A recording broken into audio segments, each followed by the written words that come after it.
नमस्कार,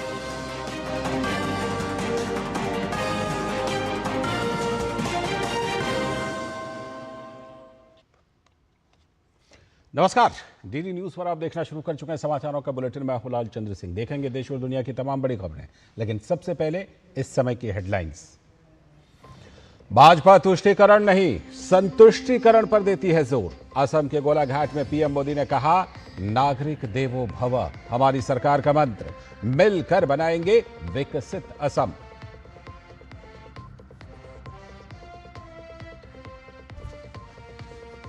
असम के दरांग में गरजे पीएम मोदी, कांग्रेस को बताया देश विरोधियों और घुसपैठियों की रक्षक। कहा, राज्य के संसाधनों पर सरकार घुसपैठियों को नहीं करने देगी कब्जा।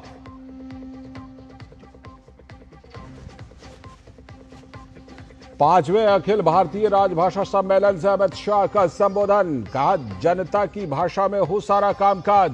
सारथी में भारत की सभी भाषाओं में अनुवाद की व्यवस्था।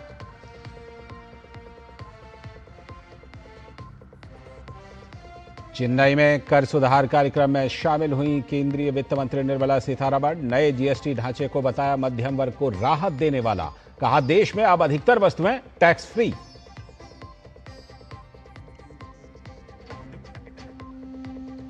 और भारत ने वर्ल्ड बॉक्सिंग चैंपियनशिप में 57 किलोग्राम कैटेगरी में जीता गोल्ड। मुक्केबाज जैस्मिन लेबोरिया ने पोलैंड की जूलिया को दी मात।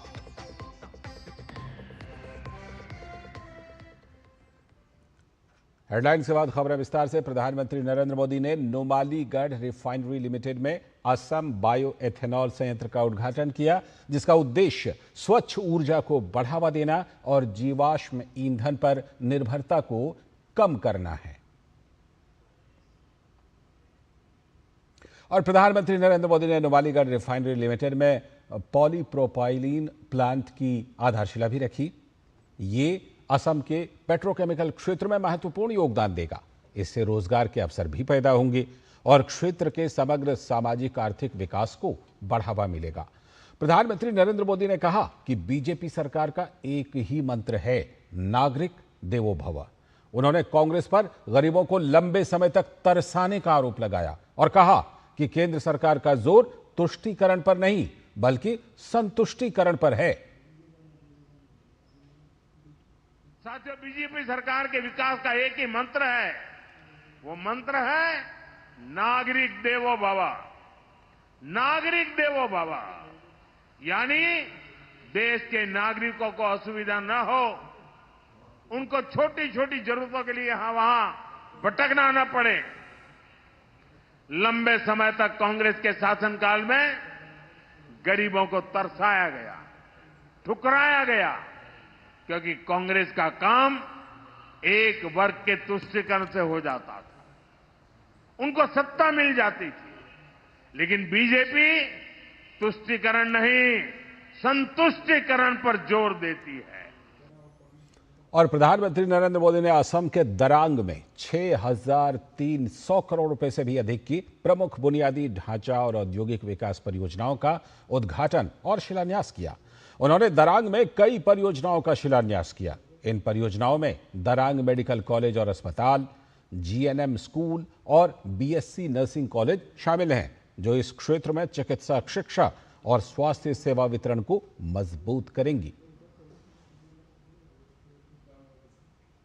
और प्रधानमंत्री नरेंद्र मोदी ने ब्रह्मपुत्र नदी पर कुरवा नरेंगी पुल की आधारशिला भी रखी, जिससे संपर्क में सुधार होने के साथ ही इस क्षेत्र में सामाजिक आर्थिक विकास को बढ़ावा मिलेगा।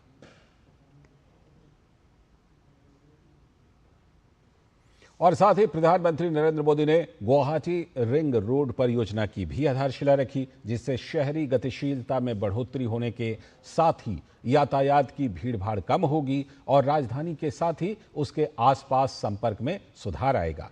इस मौके पर एक जनसभा को संबोधित करते हुए पीएम मोदी ने घुसपैठियों को कांग्रेस की तरफ से मिल रहे समर्थन पर कड़ी आलोचना की। उन्होंने कहा कि भाजपा की सरकार घुसपैठियों को देश के साधनों और संसाधनों पर कब्जा नहीं करने देगी।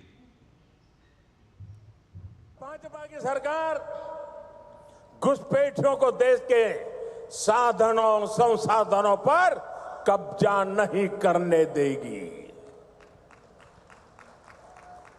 भारत के किसानों, भारत के नौजवानों, हमारे आदिवासियों का हक हम किसी को नहीं छीनने देंगे।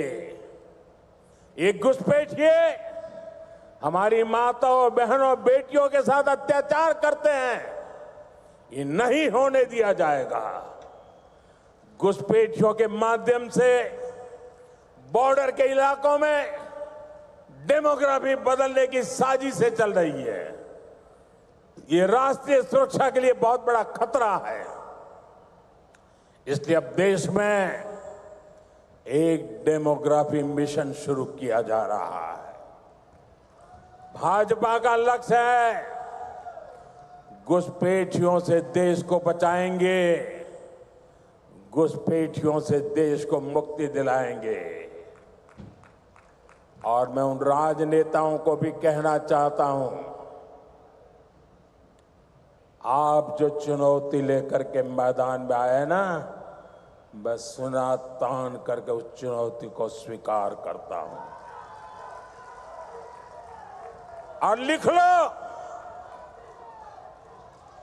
मैं देखता हूं घुसपैठियों को बचाने में तुम कितनी ताकत लगाते हो और घुसपैठियों को हटाने में हम कैसे अपना जीवन लगा देते हैं। हो जाए मुकाबला।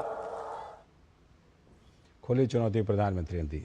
और साथ ही प्रधानमंत्री नरेंद्र मोदी ने भूपेन हजारिका को भारत रत्न दिए जाने के समय कांग्रेस अध्यक्ष की अनर्गल टिप्पणियों पर आड़े हाथ लिया। उन्होंने कहा कि भूपेन हजारिका का अपमान करने वाले लोगों को असम की जनता माफ नहीं करेगी। जिस दिन भारत सरकार ने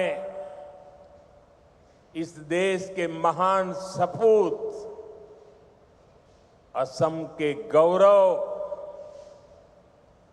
भूपेंद्र हजारिका जी को भारत रत्न दिया, उस दिन कांग्रेस पार्टी के अध्यक्ष ने बयान दिया था कि ये मोदी नाचने गाने वालों को भारत रत्न दे रहा है, मुझे कितने ही गालियां दे, मैं तो भगवान शिव का भक्त हूं, सारा जहर निगल देता हूं।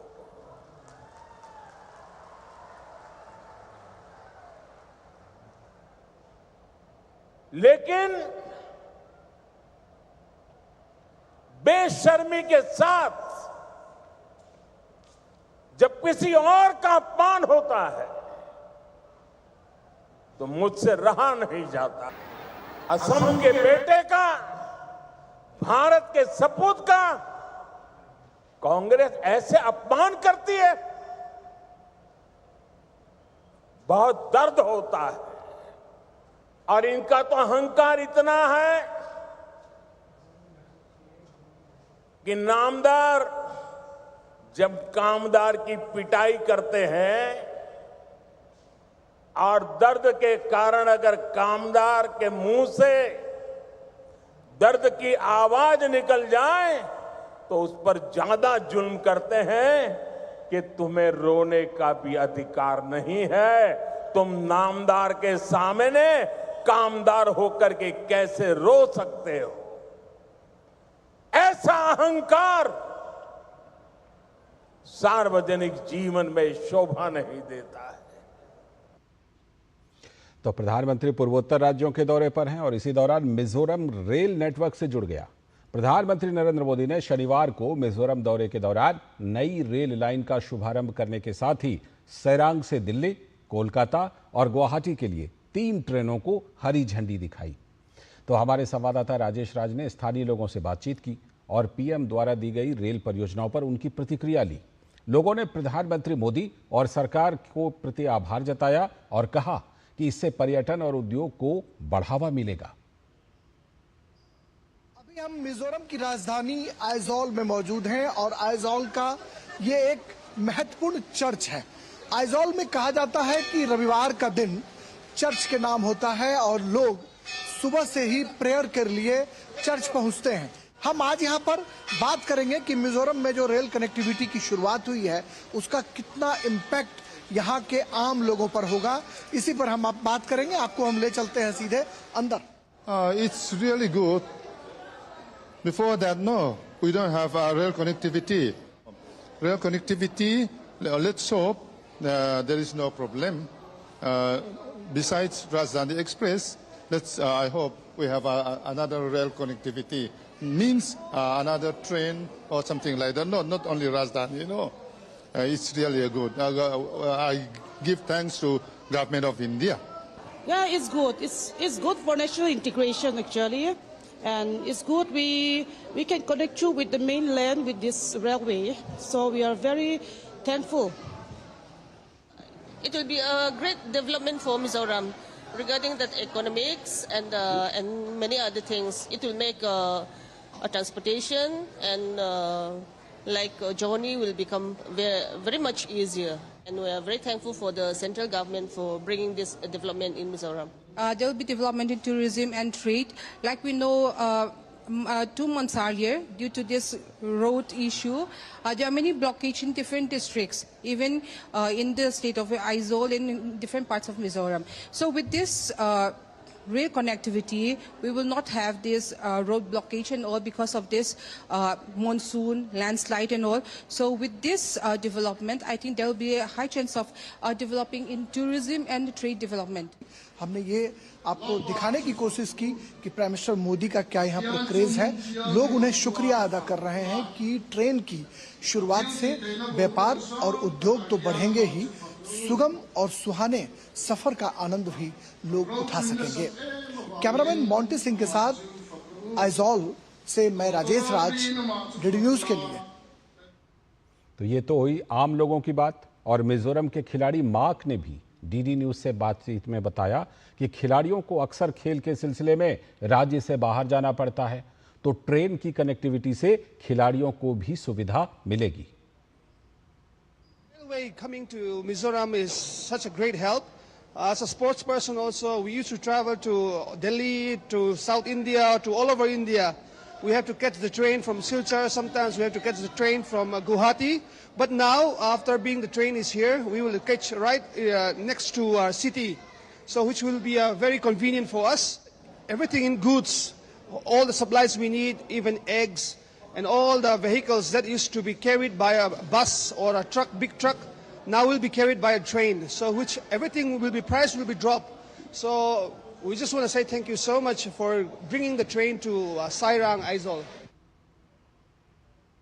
और अब रुख करते हैं दूसरी बड़ी खबर का।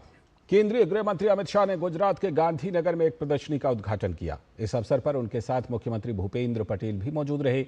इसके बाद अमित शाह ने गांधीनगर में हिंदी दिवस पर आयोजित 5वें अखिल भारतीय राजभाषा सम्मेलन में शिरकत की और कार्यक्रम को संबोधित किया। अमित शाह ने कहा कि जब सारा कामकाज जनता की भाषा में होता है तो जनता के साथ संपर्क अपने आप बढ़ जाता है। सारथी एक अनुवाद की प्रणाली है जिसमें हिंदी से भारत की सभी माननीय भाषाओं को सरलता से अनुवाद करने की व्यवस्था है। हिंदी केवल बोलचाल की भाषा नहीं होनी चाहिए, हिंदी सिर्फ प्रशासन की भाषा नहीं होनी चाहिए, हिंदी विज्ञान की भी भाषा होनी चाहिए, हिंदी तकनीक की भी भाषा होनी चाहिए, हिंदी न्याय की भी भाषा होनी चाहिए और हिंदी पुलिस की भी भाषा होनी चाहिए। ये सारा कामकाज जब भारतीय भाषाओं में होता है तो जनता के साथ संपर्क अपने आप बढ़ जाता है। और मैं आज इस मंच से बहुत गर्व के साथ देश भर की सभी सरकारों को और सभी मुख्यमंत्रियों को कहना चाहता हूं, आप आपकी भाषा में मुझे पत्र दीजिए, आपको आपकी ही भाषा में गृह मंत्रालय जवाब देगा, वो व्यवस्था हम कर चुके हैं। और लोकसभा अध्यक्ष ओम बिरला ने तिरुपति में संसद और राज्यों, केंद्र शासित प्रदेशों की विधानसभाओं की महिला सशक्तिकरण समितियों के प्रथम राष्ट्रीय सम्मेलन का उद्घाटन करते हुए कहा कि महिला नेतृत्व विकसित भारत 2047 के दृष्टिकोण की नींव है। इस सम्मेलन में 20 से अधिक राज्यों के प्रतिनिधि थे।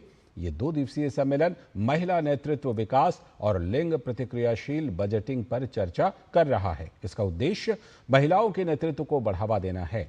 ओम बिरला ने महिला सशक्तिकरण को एक निरंतर प्रक्रिया बताते हुए कहा कि महिलाओं की भागीदारी नीति निर्माण से लेकर संसद तक सुनिश्चित की जानी चाहिए। उन्होंने कहा कि भारत तभी विकसित बनेगा जब हमारी बेटियां शिक्षित और आत्मनिर्भर होंगी। उन्होंने महिला स्वतंत्रता सेनानियों के योगदान को याद करते हुए कहा कि उनके संघर्षों ने समानता और न्याय के लिए नींव रखी है। सम्मेलन के उद्घाटन में राज्यसभा के उपसभापति हरिवंश, महिला सशक्तिकरण पर संसदीय समिति की अध्यक्षा डी पुरंदेश्वरी और अन्य नेतागण मौजूद रहे।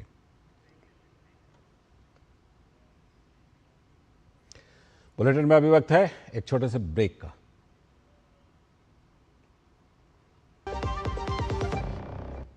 यशस्वी प्रधानमंत्री नरेंद्र मोदी जी के मार्गदर्शन में माननीय मुख्यमंत्री योगी आदित्यनाथ जी द्वारा अपनाई गई परंपरा के साथ प्रगति की नीति गोवंश संरक्षण और गोधन इकोनॉमी की दिशा में समूचे देश के लिए बन गई एक मॉडल योजना। 2018-19 में निराश्रित गोवंश की समस्या के निदान हेतु स्पष्ट नीति निर्धारण के बाद प्रदेश में अवैध बूचड़खाने बंद हो गए। 2017 से पहले सिर्फ 100 गो आश्रय स्थल थे। 2025 में जिनकी संख्या 7,700 से भी अधिक हो चुकी है।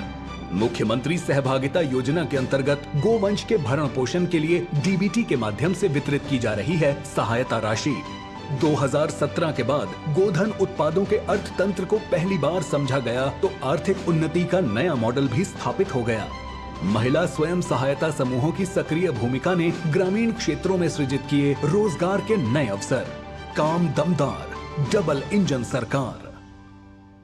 LIC युवा प्रोफेशनल्स के लिए लाए हैं नवजीवन श्री। करें नियमित प्रीमियम का भुगतान, जीवन बीमा का आनंद लें, प्राप्त करें प्रीमियम के प्रतिशत पर गारंटीकृत एडिशंस। अपने वित्तीय लक्ष्यों के अनुरूप मैच्योरिटी पर गारंटीकृत धनराशि पाएं। मौजूदा पॉलिसी धारकों के लिए आकर्षक अतिरिक्त लाभ। आज ही खरीदें।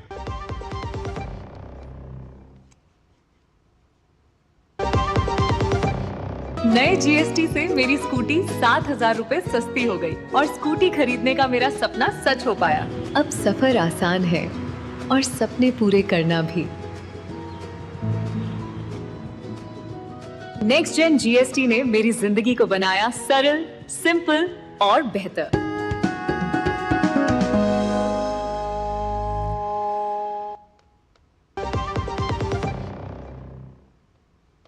स्वागत है ब्रेक के बाद। अब बात करेंगे जीएसटी सुधारों की।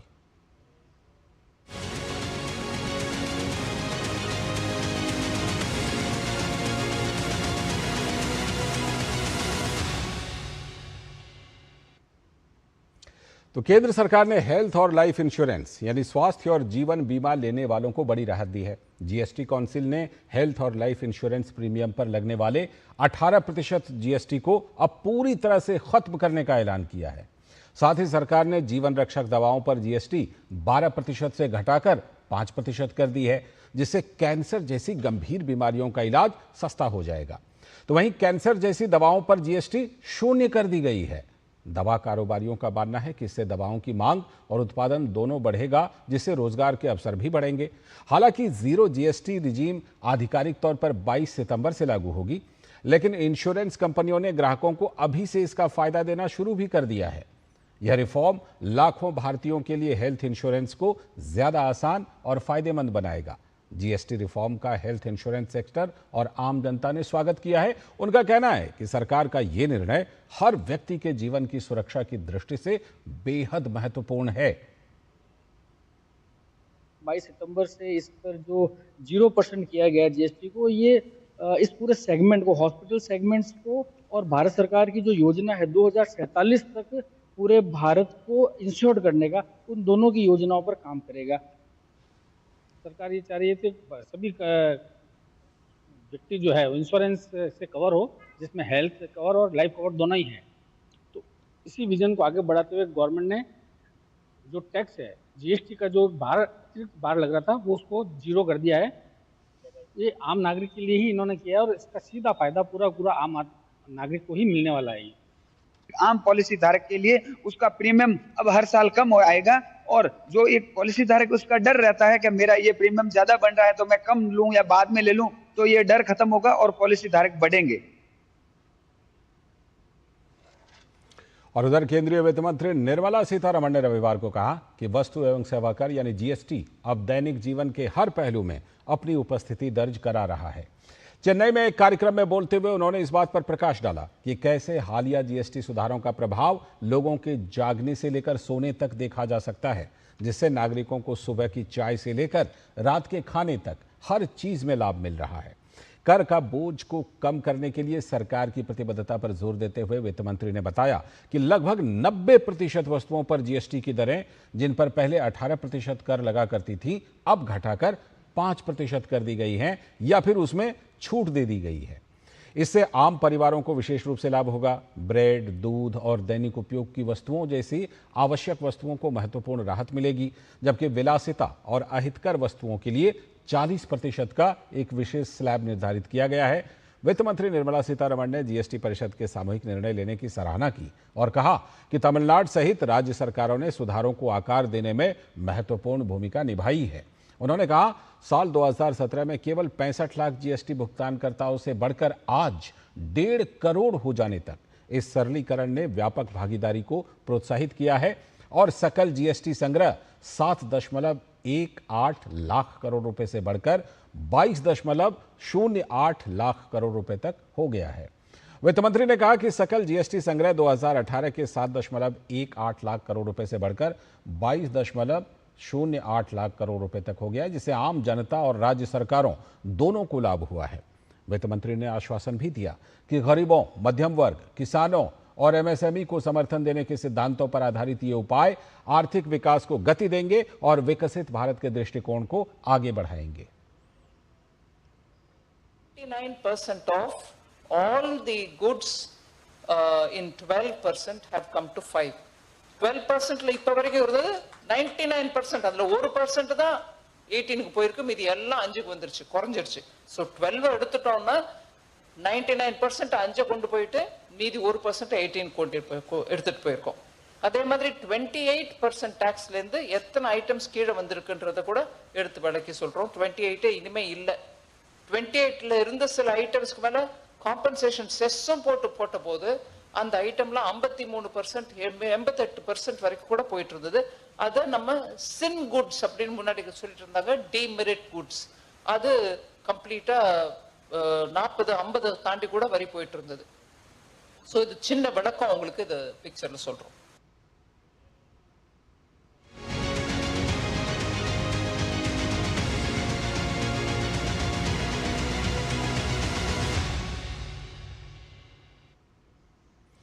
और अब कुछ और खबरें। केंद्रीय मंत्री डॉक्टर एल मुरुगन पंजाब के बाढ़ प्रभावित क्षेत्रों के दौरे पर हैं। डॉक्टर मुरुगन ने बाढ़ग्रस्त इलाकों में जाकर प्रभावितों से बातचीत की और उनका दुख दर्द जाना। मीडिया से बातचीत में उन्होंने कहा कि इस आपदा में केंद्र सरकार पंजाब के लोगों के साथ खड़ी है और नुकसान का आकलन किया जा रहा है।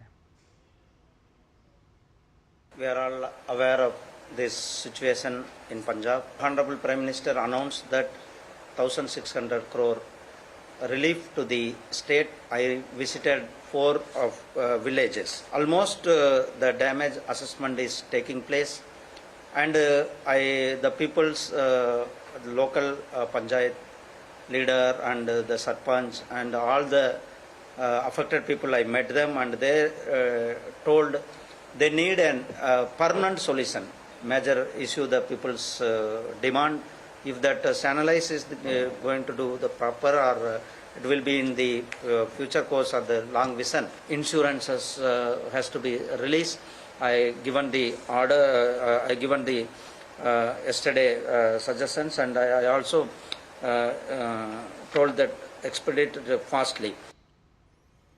साथ ही एल मुरुगन ने कांग्रेस नेता राहुल गांधी पर निशाना साधते हुए पूछा कि संकट की इस घड़ी में राहुल गांधी कहां हैं? You stand for the concerned people's welfare. This is our concern. We are working for the people closely with the states, and we are whatever the assistance needs. The assistants are helping other states also and volunteer organizations also. our Karyakartas, Seva Bharati, like organizations, they are working in the field. Where is Rahul Gandhi? Why Rahul Gandhi is not visited? So this is not at all the question. This is the situation. We all work together to stand with the people. और इस दौरान उन्होंने CM भगवंत मान के तमिलनाडु दौरे पर भी उन्हें आड़े हाथों लिया। डॉक्टर एल मुरुगन ने कहा कि पंजाब जब बाढ़ के कारण मुश्किल दौर से गुजर रहा है, ऐसे में मुख्यमंत्री भगवंत मान अपने राज्य को मझधार में छोड़कर तमिलनाडु दौरे पर चले गए। He went to Tamil Nadu, Chief Minister. He didn't spend anything. Whether it's what is the purpose of the visit? Here the flood is there. What is the purpose of the visit of Tamil Nadu 2 days? See, whether flood hit the state, after from the he want to stay here, he visited there. अब बात हिंदी दिवस की। चीन के Shanghai स्थित भारतीय प्रधान कौंसुलावास ने हिंदी दिवस बड़े उत्साह से मनाया। यह कार्यक्रम ब्रिटानिका इंटरनेशनल स्कूल में आयोजित हुआ, जो इस क्षेत्र का पहला अंतर्राष्ट्रीय विद्यालय है जिसने हिंदी को अपने पाठ्यक्रम में शामिल किया है। कार्यक्रम में भारतीय प्रवासी समुदाय, स्थानीय चीनी नागरिकों और भारत प्रेमी विदेशी मित्रों ने भाग लिया। इसमें कविताएं, गीत, निबंध और संस्कृत श्लोकों के पाठ ने भारत की भाषाई परंपरा को जीवंत कर दिया। मेरी पसंदीदा हिंदी फिल्म इस विषय पर निबंध प्रतियोगिता भी आयोजित की गई, जिसमें विजेताओं को सम्मानित किया गया। प्रधान कौंसुल प्रतीक माथुर के नेतृत्व में यह आयोजन संपन्न हुआ। कार्यक्रम को संबोधित करते हुए उन्होंने कहा कि हिंदी केवल भारत की राजभाषा नहीं, बल्कि हमारी संस्कृति और एकता की पहचान है। उन्होंने प्रधानमंत्री नरेंद्र मोदी का संदेश उद्धृत किया कि हिंदी जोड़ती है, हिंदी अपनापन बढ़ाती है और एक भारत श्रेष्ठ भारत के संकल्प को दोहराया।